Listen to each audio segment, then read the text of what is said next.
Kamati hiyo ikiwa katika ziara ya ukaguzi wa miradi mbalimbali ya maendeleo wilayani humo imetembelea katika shule ya sekondari Nyang'hwale na kupokea taarifa ya ujenzi wa mabweni hayo. Ujenzi wa mabweni mawili kidato cha 5 na 6.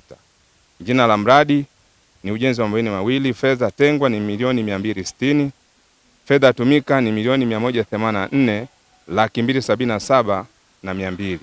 Mwenyekiti wa CCM wilaya Nyang'hwale Adam Tore amewapongeza wananchi pamoja na kamati ya usimamizi wa miradi hiyo kwa kusimamia vyema utekelezaji wake. Kwa kweli tunafurahi sana na kazi ambayo mliifanya, lakini kwa kuwa tayari kupokea huu mradi, mimi naamini kwamba mmeonyesha ushirikiano wa hali ya juu na ndiyo maana tumeweza kufikia hii hatua.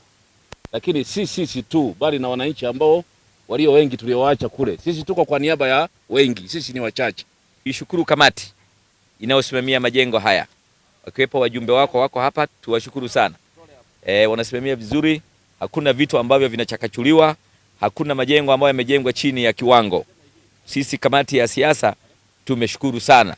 Tunawapongeza na muendelee na usimamizi huo. Baadhi ya wakazi wa wilaya hiyo wameeleza kuwa uwepo wa mabweni hayo utaondoa changamoto ya utoro na kuinua kiwango cha ufaulu. Uwepo kwa mabweni haya kwanza yanasaidia wanafunzi kupunguza utoro, kwa sababu mabweni haya yatawasaidia kwa ajili ya kulala katika hali ya usalama na usafi kabisa katika maendeleo ya masomo ambao watakuwa wanapata katika shule hii.